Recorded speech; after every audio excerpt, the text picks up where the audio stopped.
na po ang tinaas ng ating 7-day moving average na nagrehistro ng 32,490 noong Marso at 30. Ito ay pumalo sa 35,320 noong Abril, 27,000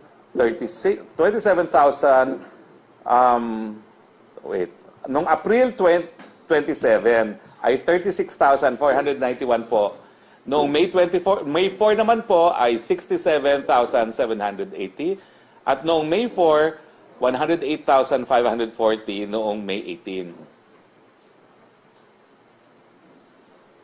Kung titignan ang absolute numbers, number 37 ang Pilipinas sa 196 countries na nag-administer ng COVID-19 vaccines, no?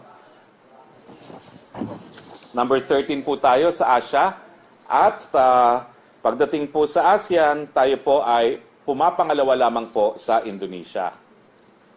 Asahan natin na darami pa po ang magpapabakuna habang inaasahan natin ang pagdating ng bulk ng supply sa mga susunod na buwan. Libre po ang bakuna, ha? Walang babayaran sa first dose at sa second dose.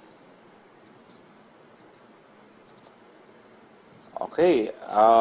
Sa ngayon, huwag po tayo sanang maging pihikan sa bakuna, no? Tandaan, ang pinakamabisang bakuna ay ang bakunang tinurok sa inyong braso. Lahat ng mga bakuna ay dumaan sa matinding pagsusuri at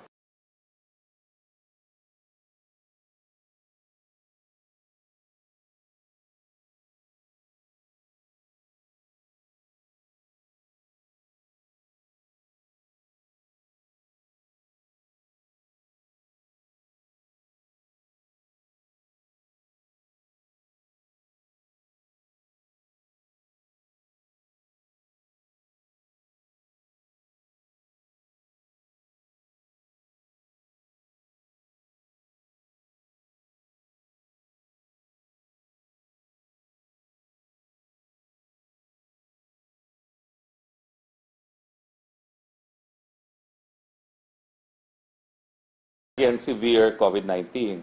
Ang Sputnik V ay 91.6 against symptomatic COVID-19 at 100% against moderate or severe cases. At ang Sinovac, nung unang mga pag-aaral po ay between 65 to 91% base sa clinical trials sa Brazil, Indonesia at Turkey. Pero meron pong dalawang bagong pag-aaral, no? Ang isang bagong vaccination study na isinagawa po ng Chulalongkorn University sa Thailand ay naalaman po natin na 99.49% ng mga nakatanggap 4 na linggo pagkaraan ng kanilang second dose ay nagkaroon ng antibody responses. Samantalang, nasa 66% naman ang nakatanggap 3 linggo nagkaraan ng first dose ay nagkaroon ng immune responses. Samantala, sa Indonesia, base sa datos ng 120,000 healthcare workers na nakatanggap ng Sinovac sa pagitan ng Enero at Marso ngayong taon, 98% ang nagpakita na epektibo ang Sinovac para maiwasang mamatay at 96% naman po para maiwasan ang pag-oospital. Ito naman po ang slide ng target nating mabakunahan sa Metro Manila, no? Para makuha ang tinatawag nating population protection. Nasa 13.9 million ang buong populasyon ng NCR.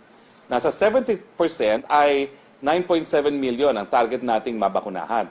Ang ibig sabihin nito ay kinakailangan nating magpabakuna o makapagbakuna ng 108,000 kada araw hanggang November 27, 2021.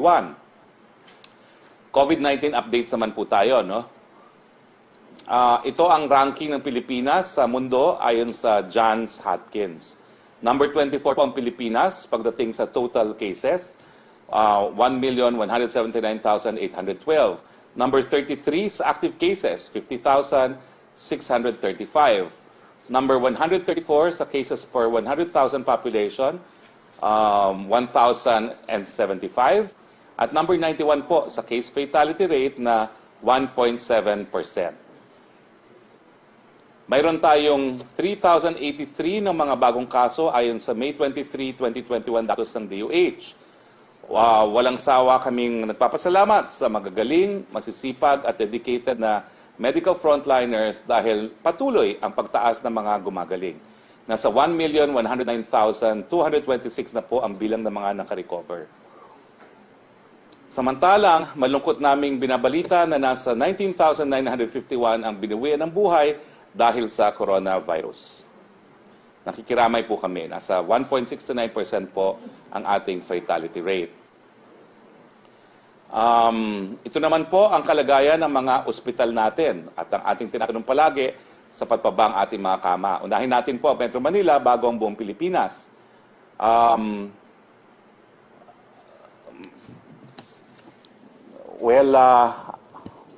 Yung sa infographics natin ng bed capacity,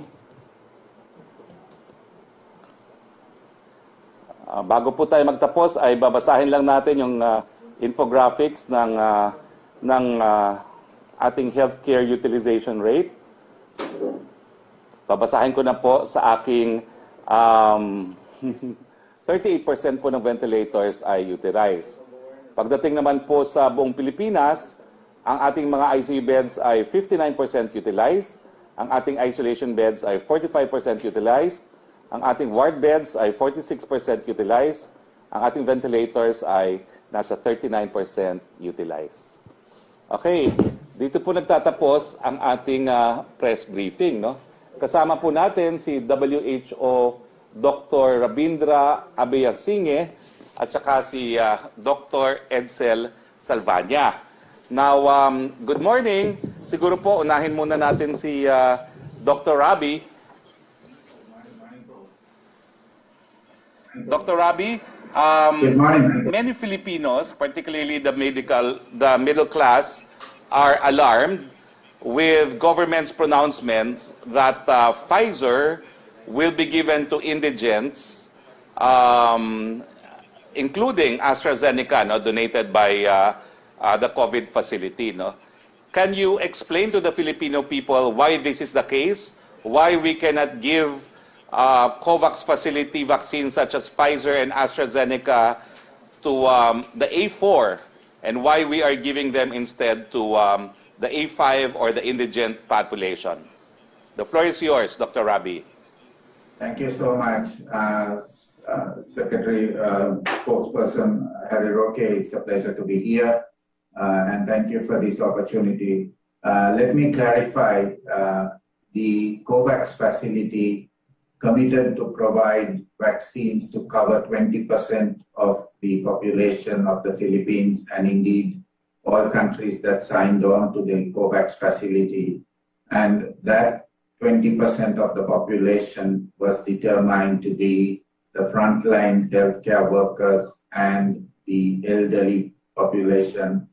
And the reason for that was that this prioritization was based on the SAGE recommendations from WHO, so that the COVAX facility vaccines are used to maximize the impact on the pandemic by reducing deaths, by ensuring that the frontline healthcare workers are fully protected, and reducing congestion in the hospital settings.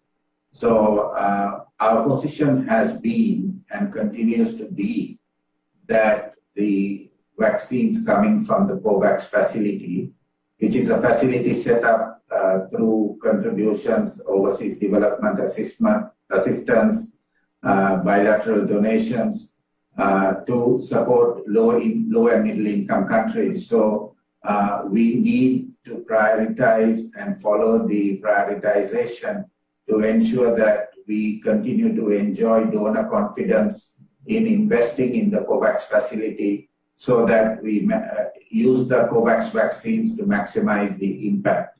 And hence, we continue to urge the government to follow the prioritization to ensure that we achieve high coverages in the A1 and A2 groups. We do understand that there is a need to start protecting the other groups.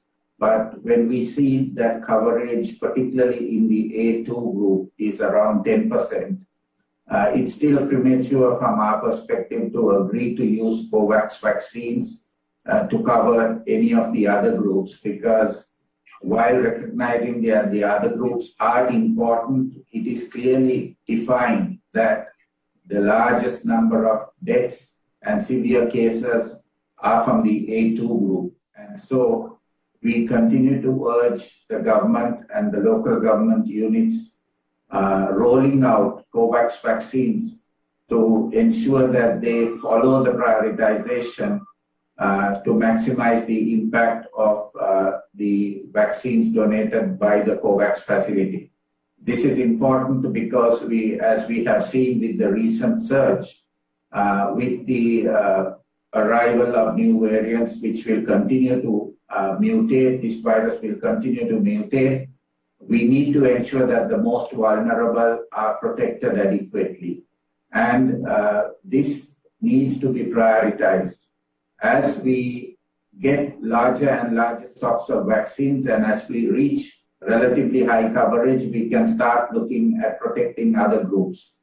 But our position has been that we need to respect the prioritization simply to increase the impact that the vaccines are providing in regard to controlling this pandemic. Thank you.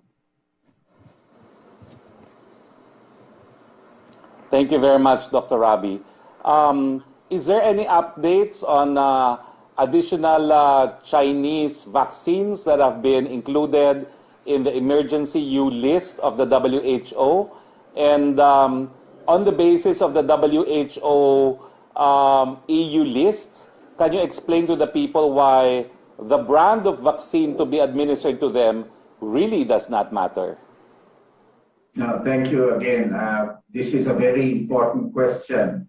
And regarding your first question, there are 2 Chinese vaccines that were being reviewed by WHO. These were the vaccines that have been provided to WHO for review. We've now completed the review of the Sinopharm vaccine, and this is now listed as a WHO EUL listed product. In the case of the Sinovac vaccine, WHO has sought some clarifications from the manufacturer, and we are waiting to receive that information. We believe that in the next couple of weeks, once those clarifications are received, the WHO will be able to reach a conclusion about listing Sinovac as a potential EUL candidate.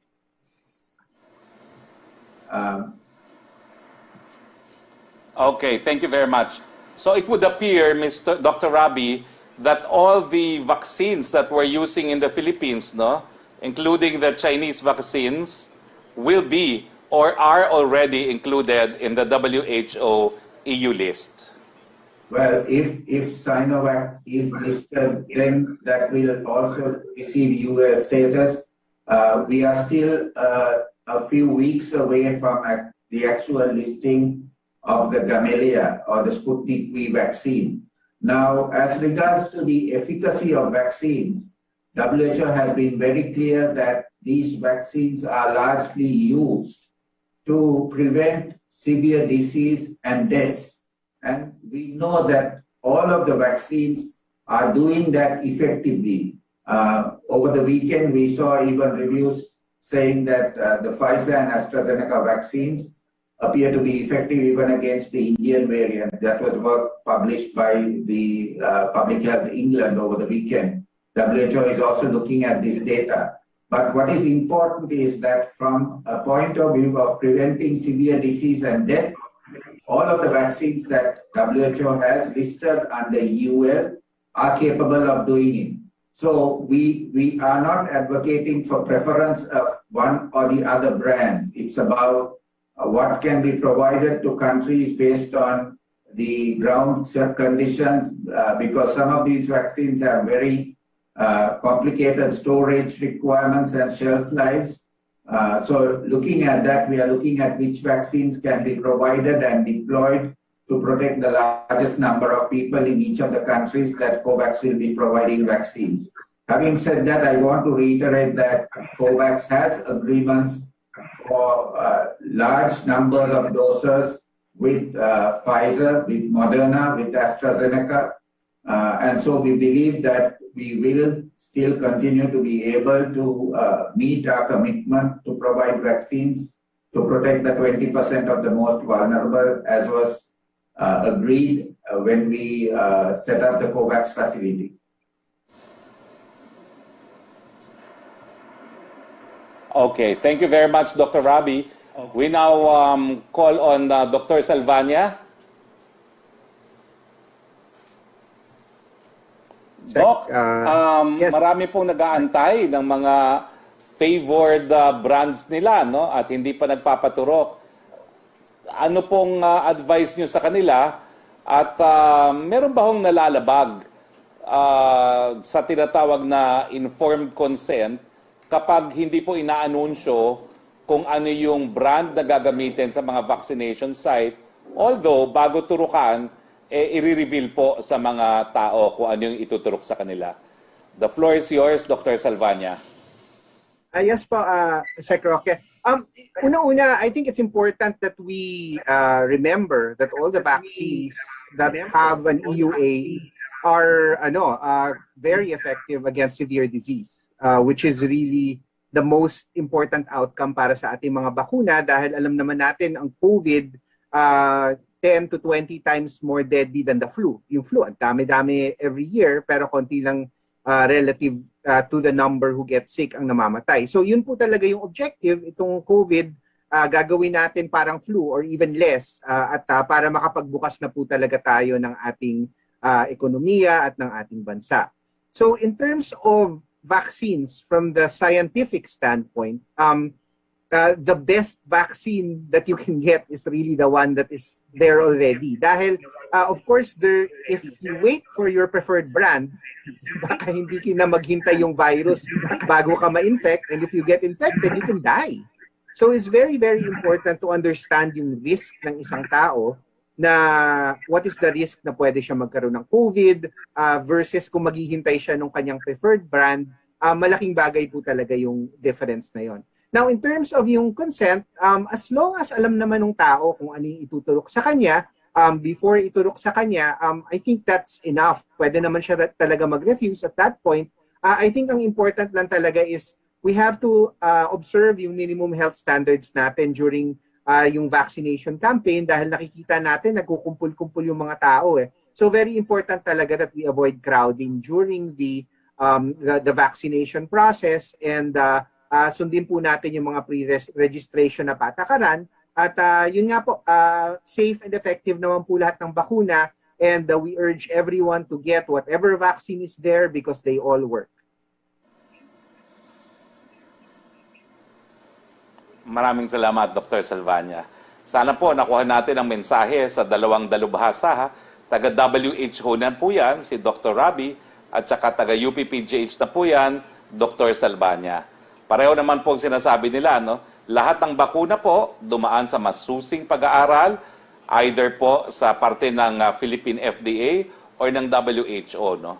At napatunayan na ligtas at epektibo ang mga bakunang ginagamit natin. Okay? So tumuloy na po tayo sa ating open forum. Yusek Roque, go ahead. Please ask the first questions. Good afternoon, Secretary Roque, and sa ating pong mga guests. Ang una pong tanong mula kay Creseling Katarong na SMNI News. Komento po sa panukala ng isang senador na magkaroon ng mas maraming PGH sa iba't ibang parte ng bansa para hindi lamang tayo umaasa sa PGH Manila. Mas maraming masiservisyohan kung may access sa ospital ang ating mga kababayan sa apat na sulok ng bansa.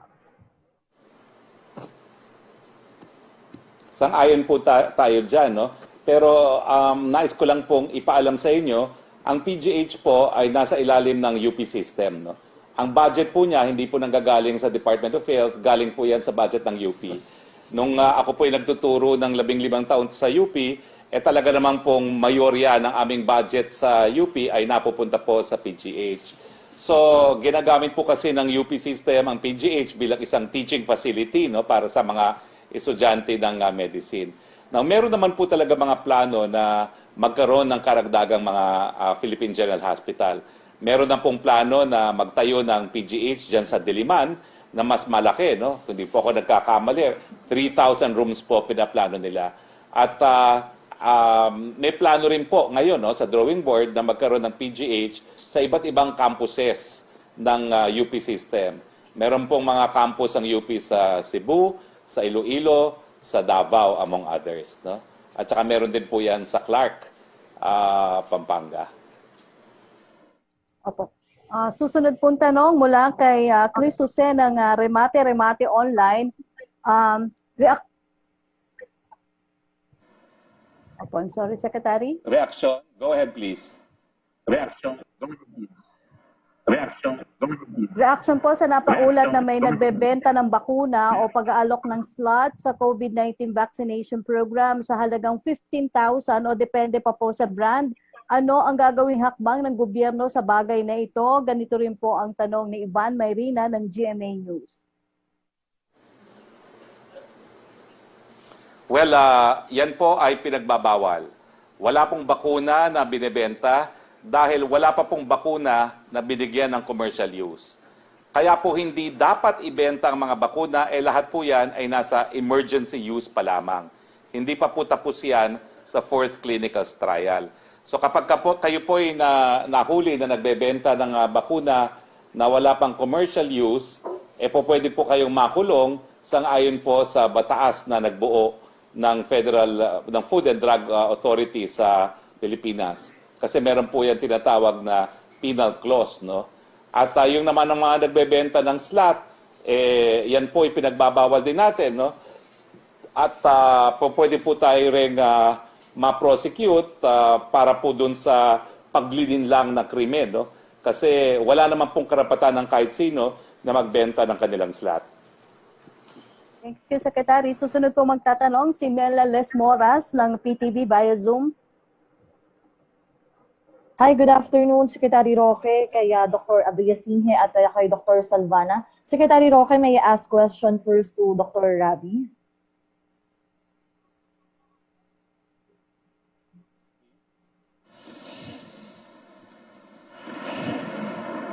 Secretary Roque.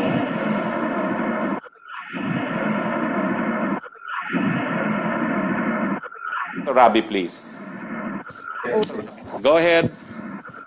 Dr. Rabi, my first question po, do we have any information when can we get supplies of COVID-19 vaccines from the COVAX facility? Any specific dates, what brands, and how many doses po? Thank you for the question, Mela. What we know is that we are expecting up to 2 million Pfizer doses to come in before the end of June.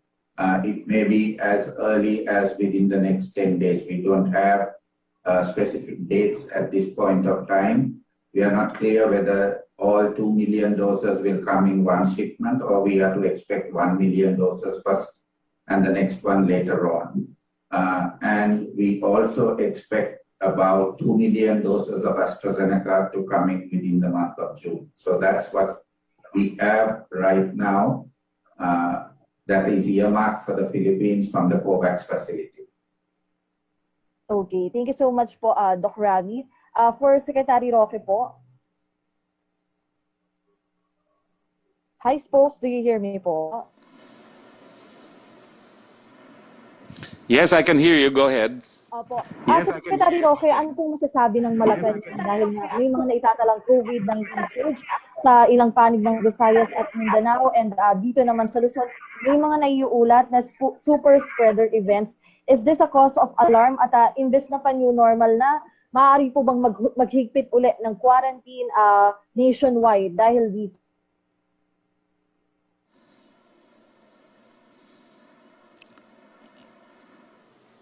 Well, hindi ko nakuha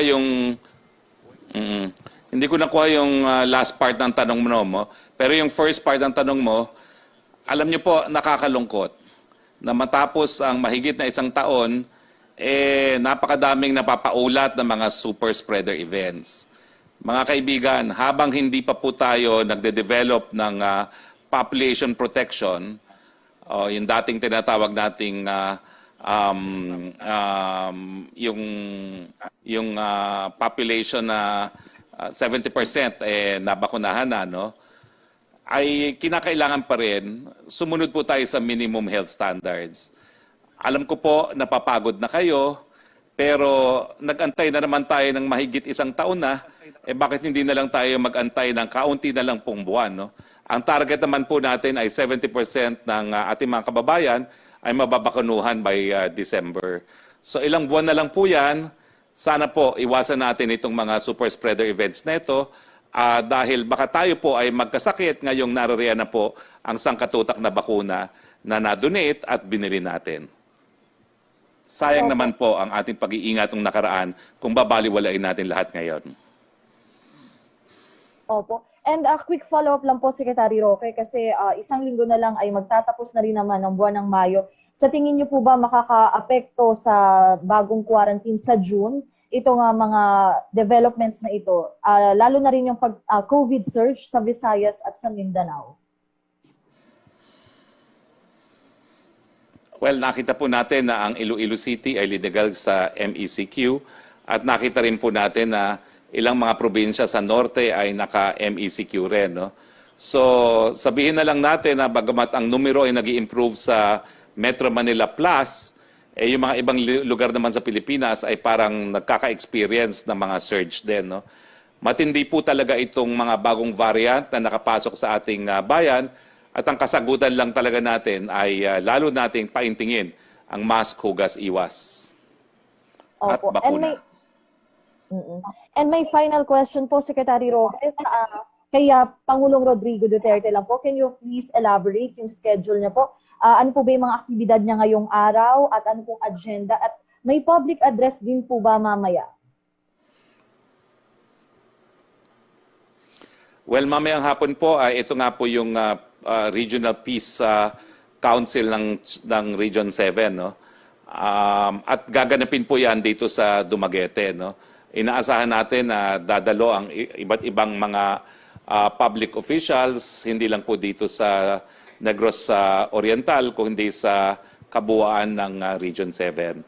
So mamayang hapon po yan. Inaasahan natin ang talumpati ng Presidente, siguro mga 4:30 hanggang alas 5. No? At bukas po, magkakaroon po tayo ng Talk to the People, kung hindi po ako magkakamali, kasi dapat ngayong gabi, pero nandito nga po kami ngayon sa Dumaguete. Okay. Thank you so much po, Secretary Roque, kay Dr. Rabi at kay Dr. Edsel. Salamat po. Maraming salamat. May panahon pa naman tayo, no? Pero si Dr. Salvania can only join us until 1. No? But we're hoping that we will be finished by 1 o'clock anyway. No? So, pero kung meron kayong mga urgent questions kay Dr. Salvania, you can ask them now. Okay, Yusek Roque for the next set of questions, please. Yes, from Laila Salaveria of Inquirer, para po kay Spox Roque, does the President support the Marawi compensation bill pending in Congress, and can the government afford it if ever? Hindi ko pa po nakikita yung Marawi compensation bill. Bagamat nung ako po ay naging miyembro ng 17th Congress, naghain din ako ng bersyon ng Maguindanao compensation bill. No? Ang pagsuporta naman po ng Presidente depende kung magkano talaga yung ilalaan. Pero sa ngayon po, bilyon-bilyon na po ang nagagastos ng gobyerno para sa rehabilitation po at rebuilding of Marawi. Opo. Second question niya, what does the palace say to fresh calls from lawmakers for the President to certify it as urgent? Well, titignan ko po kung ano yung latest version, no? Kasi ang huling nakita ko yung isinulong ko pa ng 17th Congress, no? At it's a matter naman for PLLO, yung ating Presidential Legislative Liaison Office, to actually endorse it for certification to the President. For Dr. Rabi, question from Laila Salaveria, what does he think of the Philippine government not to announce the vaccine brand in advance and only inform the recipient on the day of inoculation? Thank you, Yusek Roque, for the question. I think this is an important question because there seems to be some congestion at vaccination points when vaccine brands are announced. And we continue to say that all vaccines are effective to prevent deaths and prevent severe disease. So it doesn't actually matter which vaccine you're receiving. And so we should try to manage these situations where people are congregating and creating situations where transmission may increase. And if not announcing the vaccine brand will help with that, I think this is a correct step in the right direction, because this will help us to manage these kinds of super spreader events from happening, and will also encourage people to accept the vaccines that are being rolled out. So we are supportive of this effort.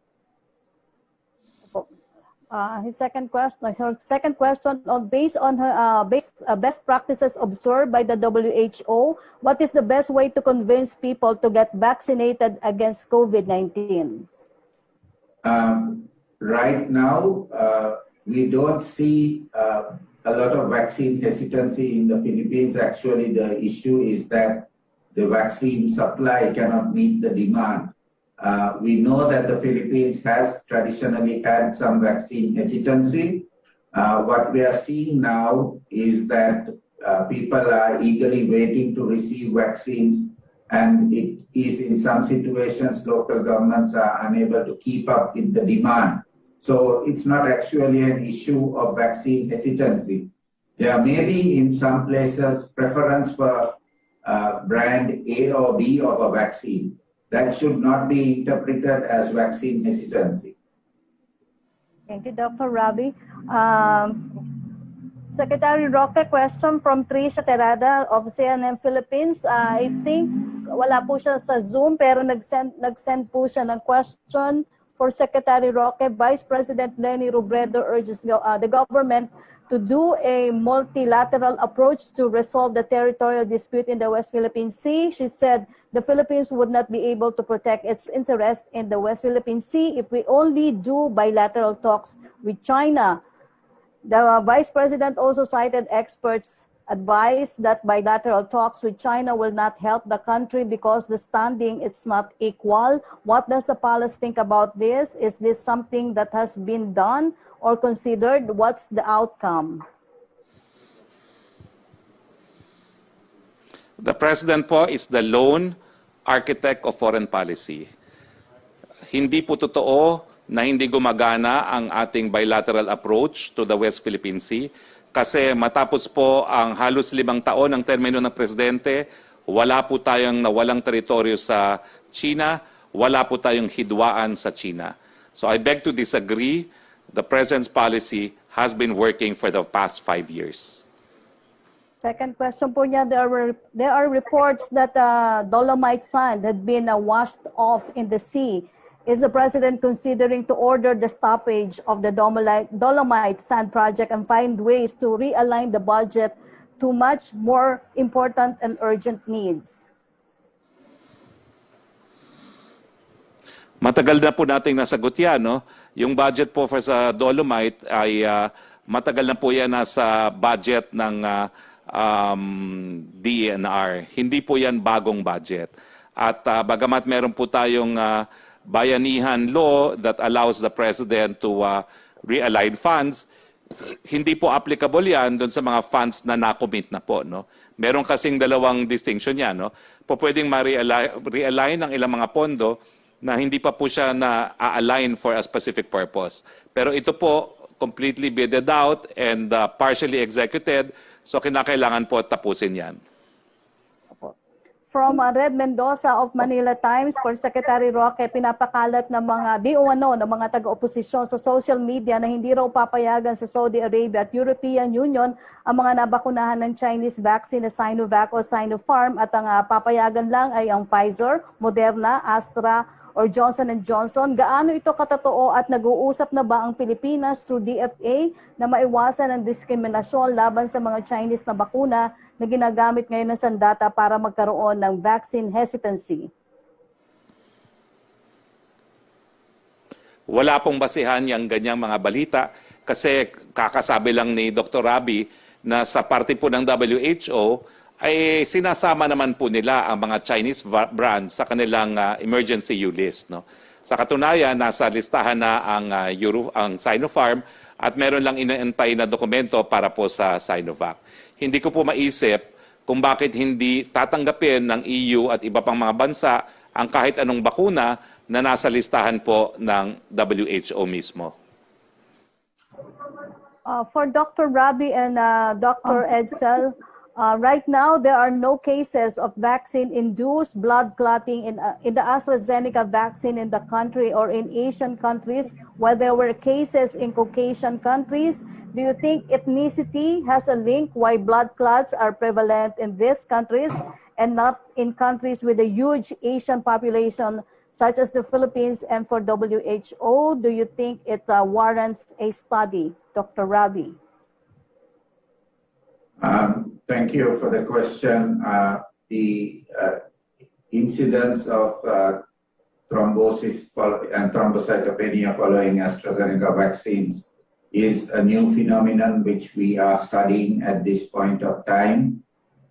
We need to recognize that there are weaker systems in developing and low and middle income countries for monitoring of persons receiving vaccines. Having said that, we also recognize that many of those complications were seen among recipients of vaccines manufactured at different plants of AstraZeneca, not AstraZeneca vaccine being distributed in Asia. So we are trying to understand whether this was something that was related to where the vaccine was manufactured or whether it's related to ethnicity. But as I mentioned, this is a new problem. It's just a couple of months. It takes time to analyze the data. It takes time to understand the circumstances that led to this. We've seen this not only with AstraZeneca vaccines, we've also seen reports of this following the Janssen vaccine.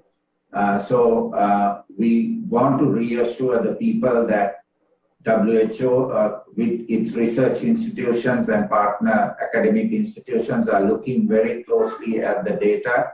We are working hand in hand with the national regulatory authorities in the countries that have reported such cases, and we are working with the Food and Drug Administration, for example, in the Philippines, to strengthen the monitoring to see whether such cases are occurring in the Philippines. So this is the way WHO is working around this problem, and as soon as we have clearer evidence, we will be happy to share them with the population. Right now, it's still an ongoing process. There is a lot of work happening, but we don't have clear positions or evidence linking and understanding the pathogenic mechanism of how this happens. Maybe Dr. Salmona can add to what I have just said. Thank you. Right.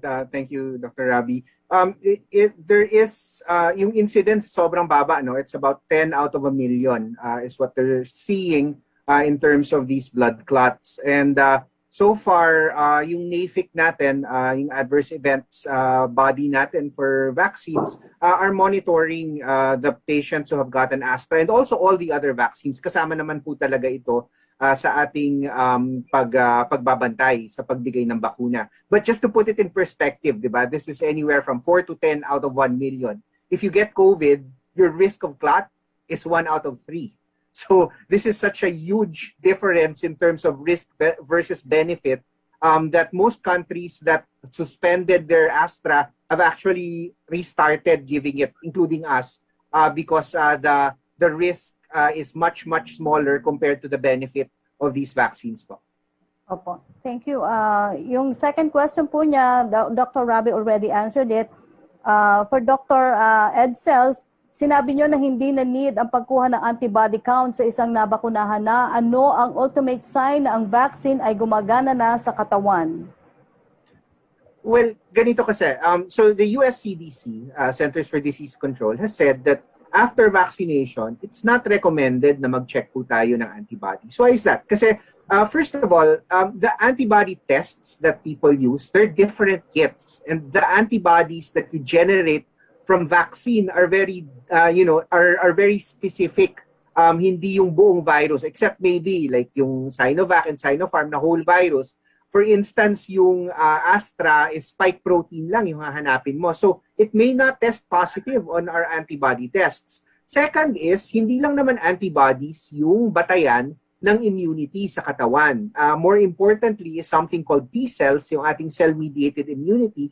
These are the soldiers of our body that actually look for virus that is hidden inside cells that have been infected. So even if your antibody test, so if your antibody test is positive after vaccination, great. Ibig sabihin siguro nga gumana yung bakuna. But even if it's negative, it doesn't mean you're not protected because your T cells might be okay. And on top of that, we have the clinical trial data that shows that it is this percent effective, almost 100% for most, for severe disease. And the real life data, like for Sinovac in Chile, we have 10 million people who were studied, and they showed 85% protection against moderate to severe disease needing hospitalization. So it is this kind of data that is very, very reassuring na gumagana po talaga yung bakuna natin. So the bottom line is, you don't need to check your antibody levels after vaccination. It's not required. And even if you check it, if it's positive, great. If it's negative, it does not mean that you're not protected. Gagana pa rin po yung bakuna.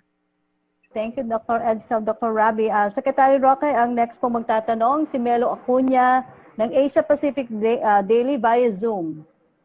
Good afternoon, Secretary Harry. I wish you the best in Dumaguete. The place is good. Enjoy the environment. My first question to you, Secretary Harry, there have been 1,000 still new COVID cases reported by the Department of Health. Will the government reconsider its mandate to use face shields because it's additional expense to the ordinary Filipinos, and yet it appears ineffective to control the disease? Secretary Harry? Wala sa pag-aaral po, talagang nakakatulong po na makaiwas ang kaparehong face shield at saka face shield, no? Face mask and face shield. Yung face mask and face shield, no? So together, I understand the statistical the percentage of helping in avoiding COVID is almost equivalent to having a vaccine. So, bagamat additional expense po yung ating face shield ngayon, una-una, napamura na po natin yan dahil matagal na po natin ginagamit yan. At pangalawa, halos lahat naman po ng Pilipino ay meron ng face shield na hawak na nila. No? So, yes, in the past it was an additional expense, but it was not too much compared to the probability na magkakaroon ka ng COVID without wearing a face shield. Yeah, okay. For Dr. Rabi and Dr. Edsel. I can add to this. On the, wait, Melo, si Dr. muna ha, si Dr. Salvania. Dr. Salvania, ano po yung pag-aaral? Ano yung percentage that people can avoid having COVID by wearing both face mask and face shield and observing social distancing again? Right. So there's actually one paper from the Journal of the American Medical Association which specifically studied yung face shields sa healthcare workers in India before and after nagmask sila. When they did not use face shields, about 50 of them out of several hundred, I think, na community healthcare workers got COVID. When they started using the face shields, nobody got COVID. So that's the prospective data that supports face shield use. Now, there's also a paper from the Lancet Infectious Diseases na nagpapakita na ang effect ng mask is about, it decreases your risk by about 85%, especially if you're wearing yung mga surgical and medical grade masks. And then for, hindi naman yung sinabing face shield, but eye protection. Kasama na yung face shield dyan. It's about 78%.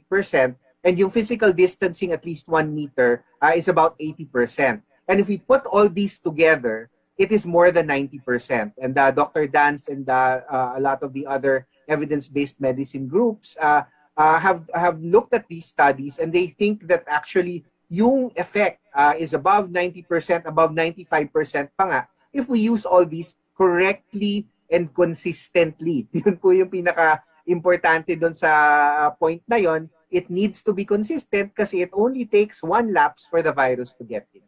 Okay. Thank you very much for the clarification. For Dr. Rabi and Dr. Edsel, let me ask you, there are reports from India about the black fungus thing affecting patients who recovered from COVID-19. Have you seen these traces of black fungus in the Philippines? I can answer. So the black fungus is what we call mucor, and this is found in the environment actually. But it only happens in people where their immune systems are very, very bad. There's one term for this, scedosporum, and then they keep changing the names of these molds. They're very, very difficult to treat. I've treated maybe 2 or 3 when I was training in the United States. In the Philippines, thank God, wala pa naman ako nakikita. But we have the means to culture these and detect these. And so far, we have not seen it in our COVID patients. I see. Dr. Rabi, your thoughts, please. So there's a school of thought that the relatively high number of cases being reported from India is possibly also linked with the immunocompromised status because of relatively large-scale use of steroids in India. So this is something we don't see in the Philippines, and we are glad that, as Dr. Salvana said, we are not seeing these cases here in the Philippines. I see. From the outside looking in, Dr. Rabi, are you satisfied with the way the government is rolling out its vaccines and it adheres to COVAX rules and regulations on the priorities? Overall, we are very encouraged by the vaccine rollout. Over the weekend, I think we exceeded 4 million, and we are closing on 1 million people fully protected now. So this is very encouraging. We need to recognize that although the vaccination started in early March, there has been challenges in accessing vaccines at the volumes that we need for this country. And given that the performance has been very creditable and commendable, we are encouraged by what we are seeing. We recognize that there have been a few lapses, but those are not systemic lapses that have happened, but individuals violating the clear protocols that have been adopted by the National Vaccine Operations Center and the government. We urge stricter compliance with the protocols that have been defined by the government at local government level so that we can minimize those violations and ensure equitable access within the country to all people at risk.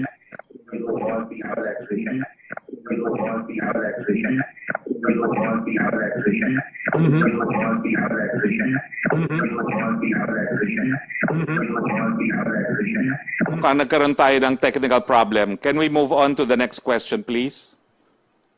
Secretary, just for you, let me just ask you, what assurance have we that the missed opportunities or missed spots, if you may, in the rehabilitation and the thing in Marawi could be met? No? We missed some opportunities already due to some budgetary concerns.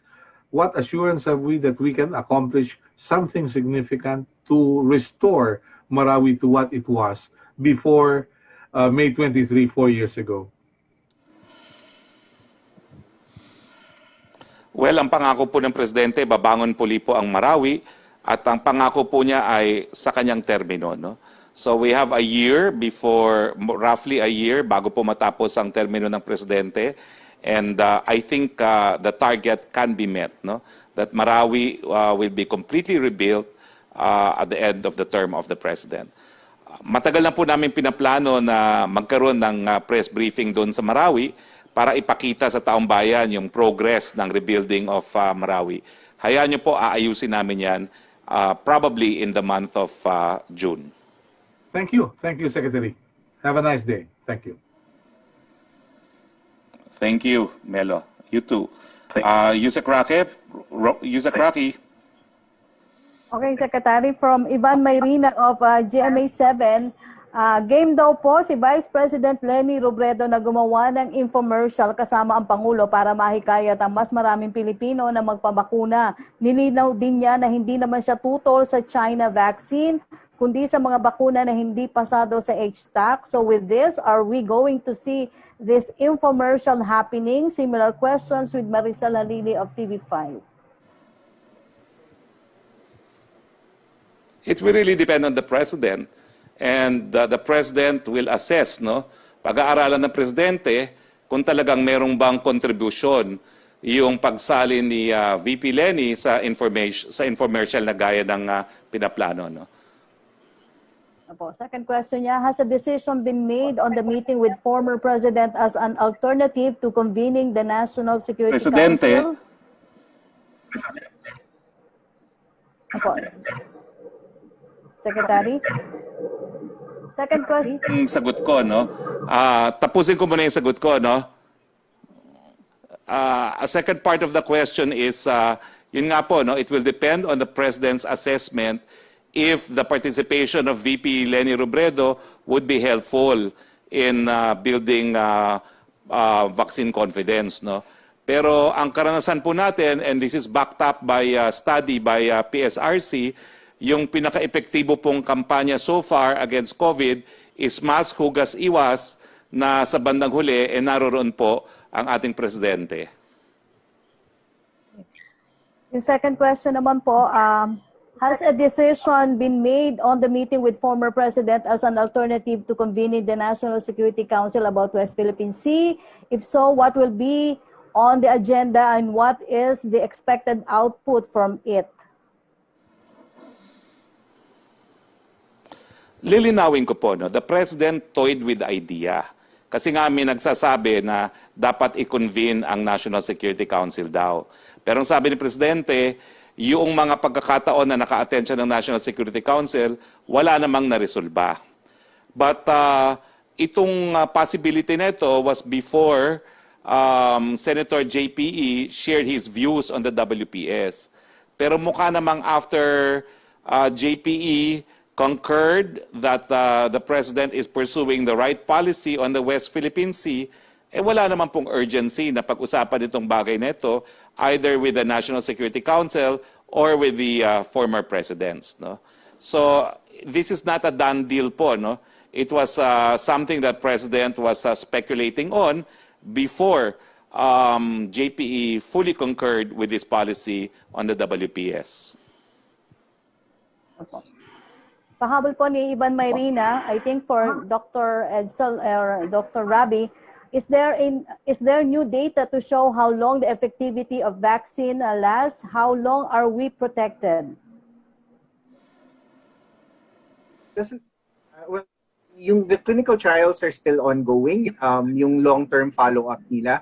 So at about 8 months, most of the vaccines is where we're at. And it seems like most vaccines have very robust antibody responses, and we expect that these will continue to protect people. So ongoing yung studies, the issue of whether people will need a booster or not, that's still up in the air. That's not a done deal.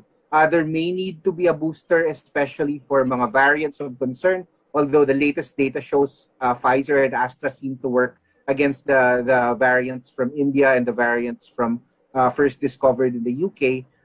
But again, this data needs to be looked at. You can't just say, oh, we definitely need a booster or we definitely need something for the variant. So pinag-aaralan pa po, but the data is encouraging na there might actually be some at least 1 year long-lasting protection, perhaps longer than that. Okay, can we have Dr. Rabi?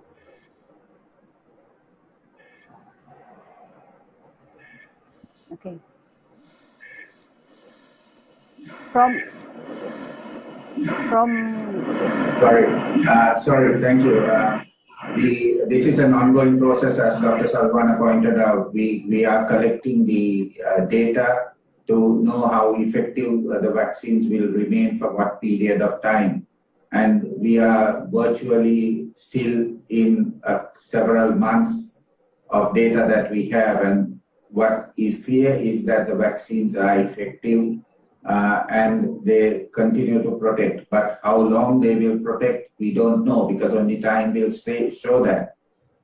The other question is, will they continue to protect against some future mutant variants that will arise? We don't know the answer to that. So there are still unanswered questions. What we know is that the currently available vaccines are doing their job. They are protecting people from severe disease and death, and they seem to be giving good protection for what, as Dr. Salwana said, we have data now up to 8 months. But as time goes by, we will see whether there is evidence of immunity varying that may be against the existing variants, or there may be a situation where a potential new variant appears where we don't have protection against. So there are multiple questions that our partners are continuing to work on and try to understand as we roll out the currently available vaccines. Thank you. Thank you, Dr. Rabi. From Maricel Halili of TV5, Secretary Roque, 42 health workers in Indonesia believe infected with COVID after getting in contact with Filipino crew members. They treated when the cargo ship docked in Central Java last week of April. Said the ship is believed to be en route to Manila. What's the directive of the government?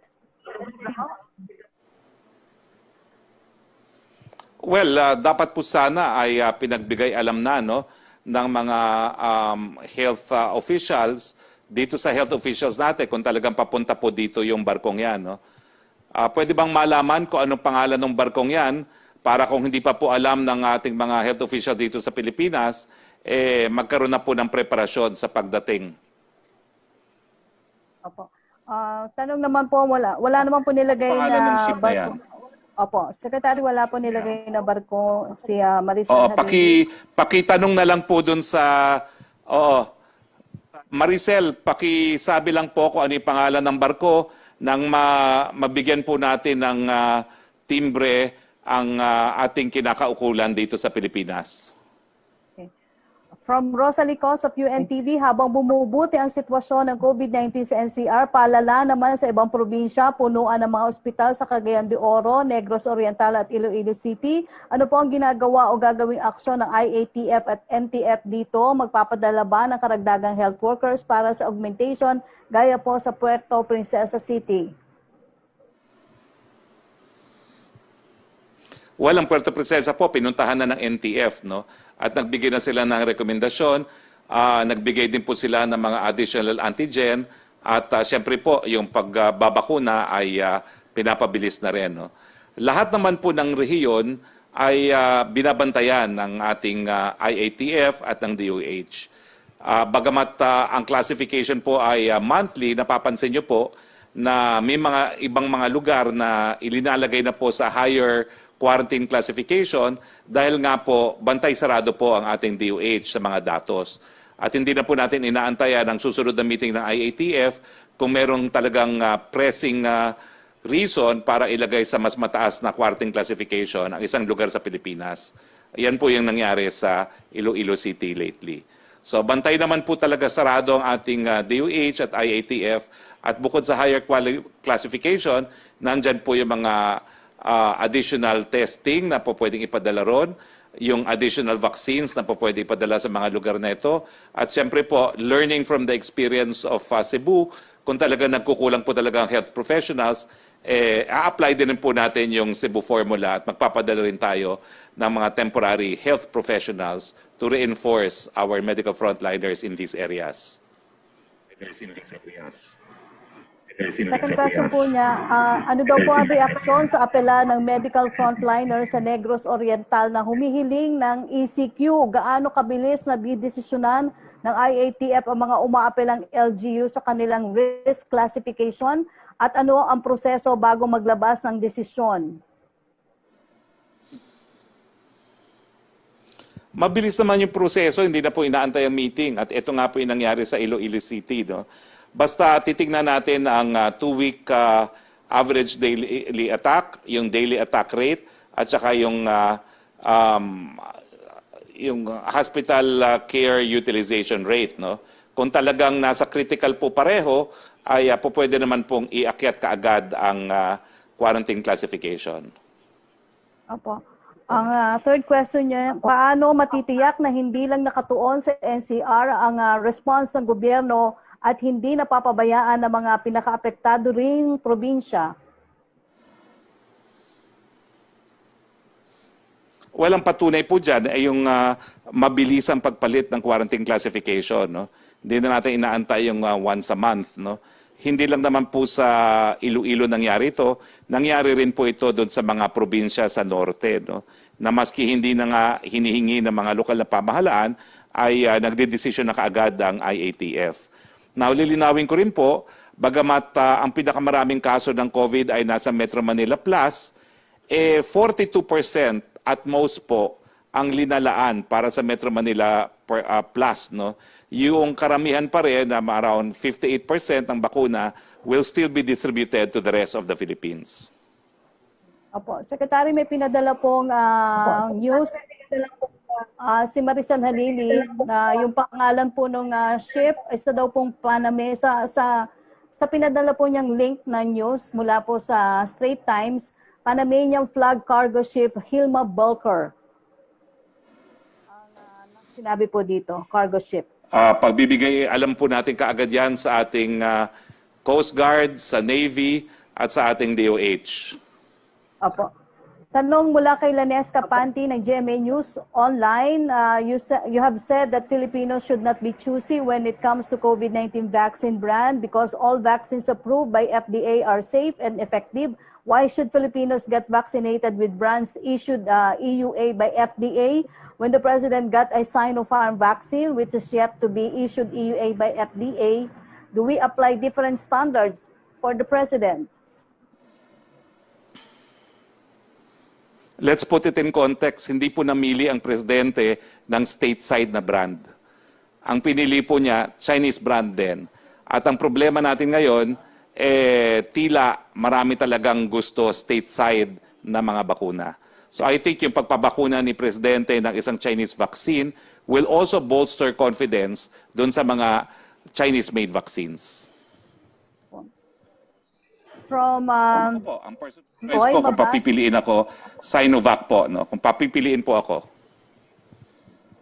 Secretary.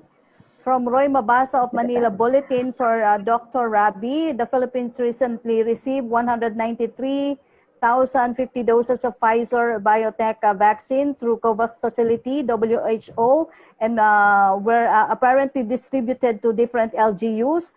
How do you sanction LGUs who allegedly misallocated the limited doses of Pfizer jobs and used them exclusively to inoculate barangay chairmen and their spouses with only less than a year to election? There is now a growing fear that vaccine can become a political tool, especially for incumbent officials. What mechanisms do you have to prevent this from happening? I think I already addressed this. Our position is clear. We have advocated that the use of the COVAX vaccine should be to complete vaccination of the priority groups. In this case, we are talking of the A1 and A2 groups, which were earmarked for receiving this prioritization. The fact that some LGUs allegedly use fit to vaccinate their local chief executives, since this is not something that we are aware of, this is something that should be managed by the national government rather than WHO. We would like to see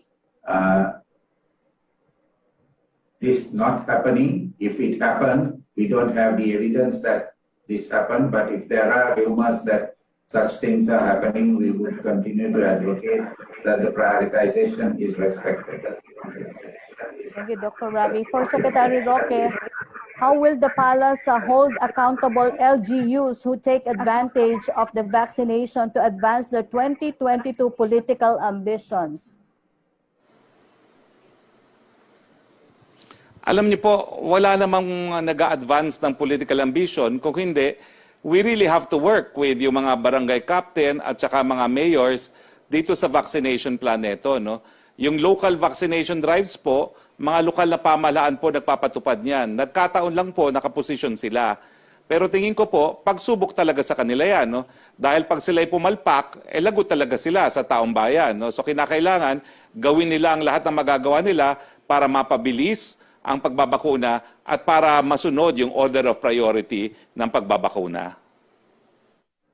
From Rose Novenario of Hataw, dahil pagmamayari ni Dennis Uy ang team corporation na Philippine partner ng Smartmatic, malaki raw ang bentahe ng administration candidates laban sa opposition bet sa 2022 national elections. Ayon sa CPP, may batayan kaya ang pahayag lalo na't kontrolado di umano ni Uy ang 90% ng malampaya na nagsusupply ng 1/5 electricity sa buong bansa. Rose, wag mo nang pansinin ng CPP-NPA, binansagan na yan ng terorista, hindi lamang dito sa Pilipinas, kundi sa iba't ibang parte ng daigdig. Pag pinag-usapan pa natin ang mga sinasabi ng mga terorista, pinasisikat pa natin sila. Question from Ace Romero, the Philippine Star. Pareho po sila ng tanong din ni Pia Rañada ng Rappler, is the President inclined to extend again the suspension of the termination of the Visiting Forces Agreement or will he push for a new deal? Diplomatic sources have been quoted as saying that contrary to the President's statement, the VFA is not up for negotiation and the U.S. is ready to leave if the President scraps the agreement. What do you say to this? Ganito po yan. Alam niyo po, kapag ako nagsasalita sa larangan ng foreign affairs, kasi po talagang pinag-uusapan namin ni Presidente mga bagay-bagay nito.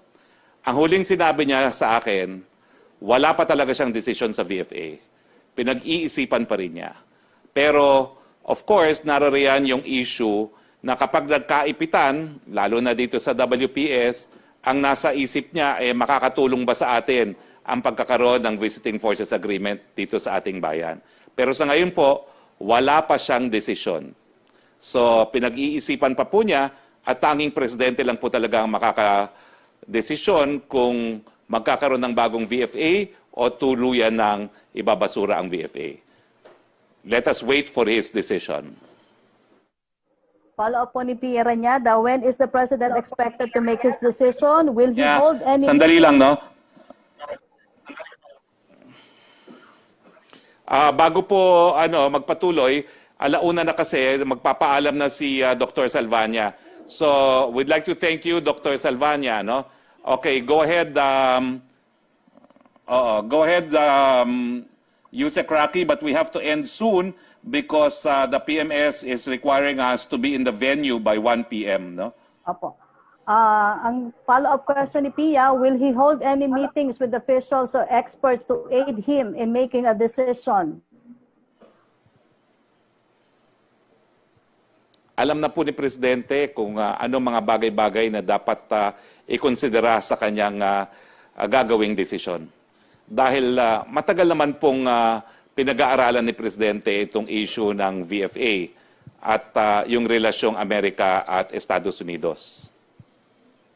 From Celerina Monte, so that is me, wala na po bang plano at Pilipinas.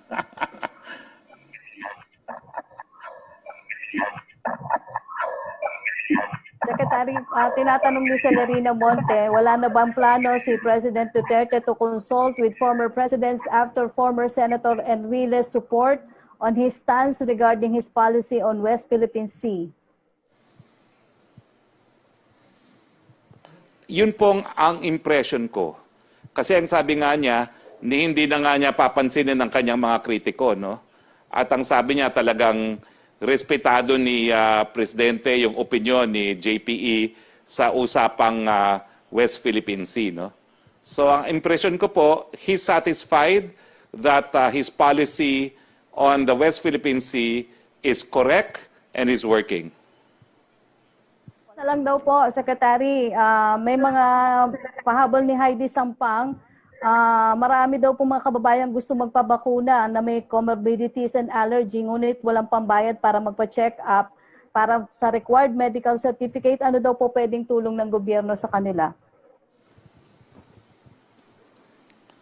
Pumunta lang po kayo sa kahit anong health center at kumuha ng certificate na meron kayong mga comorbidities. Pwede naman yung ipakita yung inyong reseta, no, kung ano yung mga gamot na kinukuha nyo. Oo. So, hindi naman po masyado stricto ang ating mga vaccination centers sa pagdating dito. Gaya ko po, no, pinakita ko po yung aking prescription, no.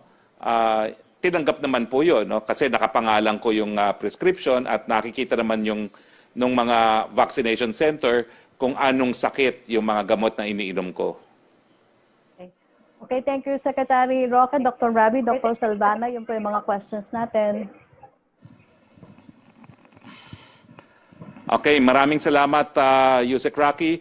Thank you very much to our guests, Dr. Rabi of the WHO, Dr. Salvana. Thank you very much, Yusek Roque. At maraming salamat po, no? Unang-una dito sa Panda House where we are conducting our press briefing. Thank you to Rojani D and their family. Hindi lang po libreng venue yung binigay, meron pang libreng milk tea. At nagpapasalamat po tayo sa lahat ng mga opisyales dito sa Negros Oriental na pinangungunahan po ni Governor Ruel Degamo. Maraming salamat din po sa mga kongresista ng Negros Oriental. Nandyan po si Congresswoman Josie Lim Caichong, si Congressman Arnie Teves, si Congressman Manuel Chiquiting Sagarbaria, and salamat din po sa Mayor ng Dumaguete, Mayor Felipe Remolio. Sa ngalan po ng inyong Presidente Rodrigo Roa Duterte, ito po ang inyong Spox nagsasabi, salamat Dumaguete sa mainit na pagtanggap muli kay Presidente Rodrigo Roa Duterte. At wag pong mag-alala ang sambayanang Pilipino dahil naririto na po ang bakuna, malapit na po ang isang better Christmas. Magandang hapon